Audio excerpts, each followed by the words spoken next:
Voices of Bravery, honoring the veterans of Vietnam. Sponsored by Duval Motor Company. It has been 50 years since the Vietnam War, and still, Jill Hubbs thinks about it every single day. Jill was a teacher here in Jacksonville at Crown Point Elementary. Let me take you back to 1993, when I was a young reporter on a trip to Vietnam with Jill. I am honored to take command of the world-famous Black Jack. Such pride, then March 1968. Jill's father was flying an S-2. It disappears over Vinh, south of Hanoi. But then it starts. The evidence, Jill's dad might not be dead. For 5 hours, the crew beeps back they're still alive. But that was 25 years ago, and now Jill's dad would be 67. But there's hope. From evidence, 1969, pictures this time of prisoners tending a garden. This one, apparently Jill's dad. So Jill's mom writes everybody, the Secretary of the Navy, the ambassador to China, everybody, for years. And Jill writes too. May of 1970, it says, "Dear President Nixon, I have one small plea. This must sound crazy, but the way I wrote this is, I woke up crying about 10 o'clock at night on May 19, 1970. Now, almost 2.5 decades later, she's gone with us to Vietnam, 12,000 miles. But just to get any information, anything. I just want to know the truth. But in Hanoi, Jill's plan to just go out and ask, have you seen my father? He'd have 3 scars, here, here, and here. It doesn't work. Because there are some that have names on them. So here at Vietnam's Military Museum, she looks for his helmet or his dog tags, anything from the daddy who wrote his little sweetheart. But there is nothing. Still, though, I remember in Vietnam, Jill told me she did uncover this. New evidence, not proof, but her father's name is on this Vietnamese burial record. U.S. officials admit they've had it for 6 months, but Jill has to get it from the Vietnamese. It's not right to not give families information, especially when their loved one is the one that's made the ultimate sacrifice for the country. So now, decades later, Jill's dad would be 96. But a little reunion with Jill.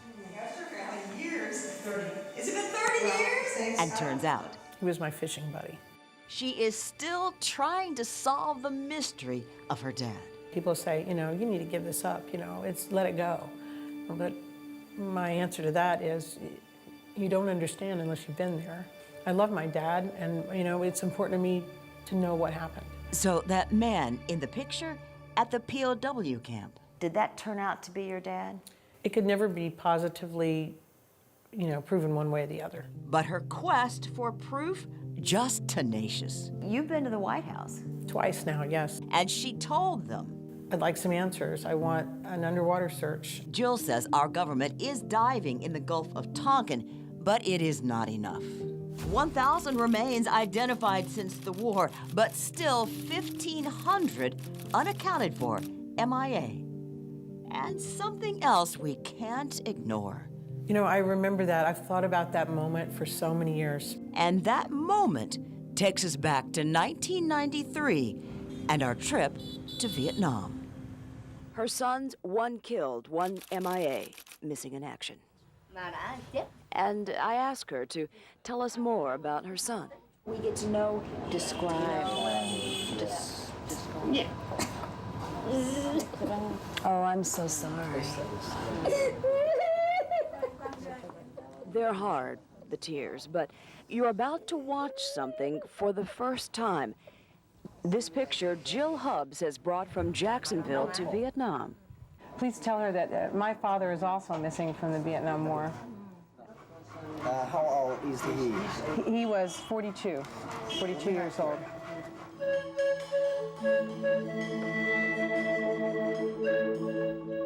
It is thought to be the first meeting ever between MIA families from opposite sides.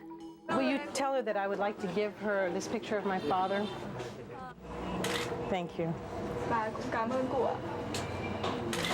Thank you.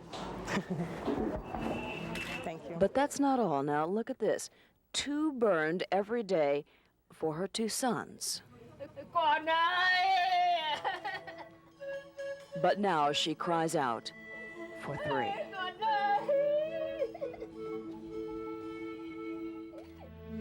It is still hard to watch. I felt her emotion so much when you asked her about her sons. It was a moment I'll never forget, a moment of true understanding and forgiveness and peace. Jill believes in healing. She's gone back again to Vietnam, to the Gulf of Tonkin, the exact spot her dad was last known to be.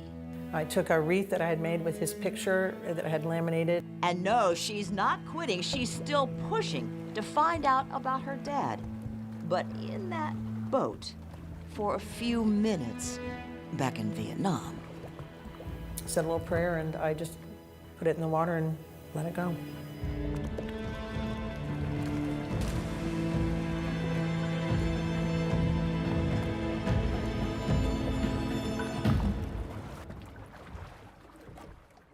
Wow, you could just feel that emotion, can't you? Absolutely. And hope you'll join us for our special, Voices of Bravery, honoring the veterans of Vietnam. It's April 13th on First Coast News.